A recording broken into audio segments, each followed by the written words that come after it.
Hello everyone, my name is Jack Meggitt-Phillips. I am a beast keeper, a parrot killer, sorry boys, and I can eat an entire jar of mustard within the space of about 30 seconds. But I'm sure you probably don't want to see that right now. Anywho, the reason why I'm here is because I am the author of The Beast and the Bethany, and The Beast and the Bethany 2, Revenge of the Beast.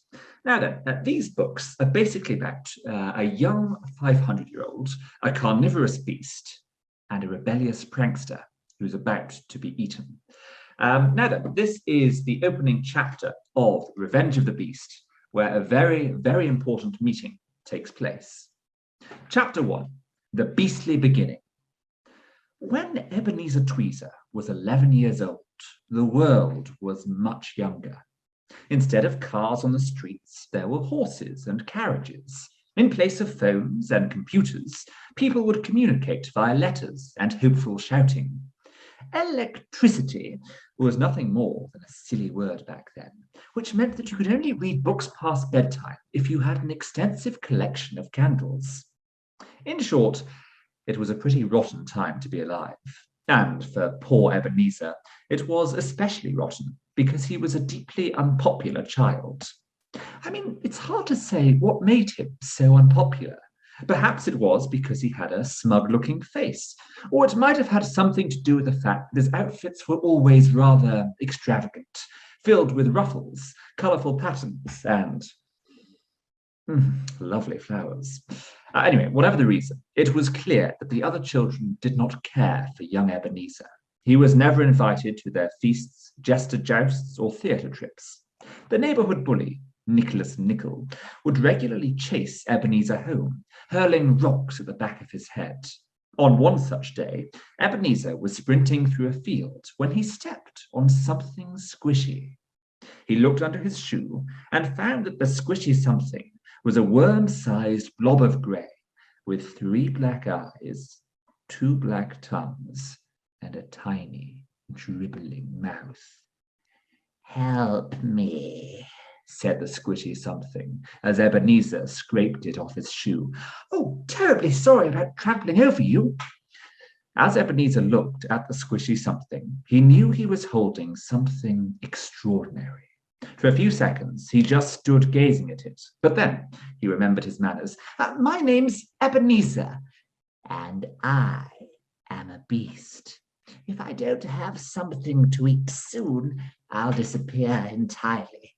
Please, show me some kindness."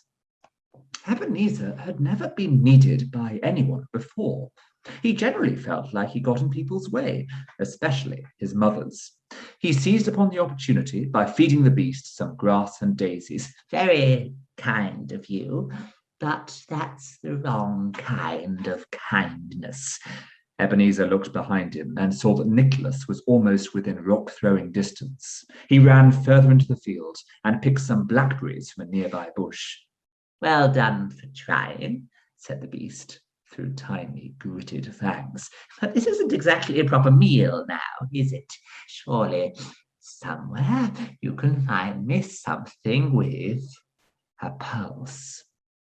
Ebenezer quickly searched around, but the only living thing he could find was a spider. The beast devoured it in one bite. A dribbly smile spread across its lips, and its small body grew ever so slightly larger. "Keep up the good work and bring me more." Fortunately for Ebenezer, a butterfly happened to fly right into his path. Unfortunately for the butterfly, Ebenezer fed it to the beast. The dribbly smile stretched wider, and the beast's body expanded a little more. "Clever little boy. Will soon get me back to full strength." Ebenezer was pleased to have made this peculiar creature happy, but his pleasure was interrupted by a rock, which sailed through the air, whacked his shoulder, and ripped his ruffled shirt. "There's no running away now, Ebenezer loser," shouted Nicholas Nickel. Ebenezer covered the beast with his other hand so that Nicholas couldn't hurt it. Oh, congratulations! You win, said Ebenezer, smiling weakly. Is it my turn to chase you now? This isn't a game, you friendless loser, said Nicholas. He threw another rock, which left a horrid mark on Ebenezer's shirt. Ow! Ebenezer rubbed his stomach with the hand that had covered the beast. What's that? Asked Nicholas. The beast was wiggling angrily in Ebenezer's hand. How dare you treat my servant like this? Don't you know who I am? Is that a pet worm? Oh, you really are such a loser, Ebenezer. Right, that's it. The beast closed its 3 black eyes and shut its dribbling mouth. It wiggled its blobber body and made a low humming noise as it moved from side to side. Then, all of a sudden, its eyes opened again. The beast spread its mouth wide open and vomited out a blaze of fire. Nicholas screamed, dropped his rocks, and ducked to avoid the flames.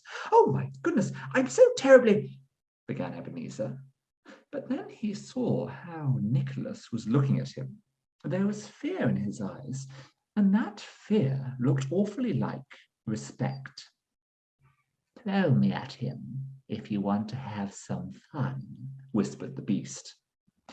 Ebenezer had never been on the throwing side of the game before, and he fancied giving it a go. He threw the beast at Nicholas. As it sailed through the air, the beast hummed and wiggled again, before vomiting out a cloud of itching powder. Ebenezer laughed as Nicholas screamed and scratched. The beast, who was perched on Nicholas's shoulder at this point, turned around to face Ebenezer. Its 3 eyes were hungry for revenge. Watch as I melt this child into a puddle. It's my way of saying thank you. Oh, good gosh, no, I don't want anyone to be puddled on my account, said Ebenezer, but part of him wondered what a puddled version of Nicholas might look like. He walked over slowly, and for the first time in his life, he felt what it was like to have power over a bully. Let me go, begged Nicholas. No, that's not how this game works. You never listen to me when I ask you to stop throwing things. This is part of the fun, isn't it? Oh, please, I'll do anything. Get that thing off me. Anything? Asked Ebenezer. Well, if you really mean it, then I'd like you to be my friend. Oh, and could you get the other children to invite me to their theatre trips? Nicholas nodded so vigorously that it looked like his head might fall off.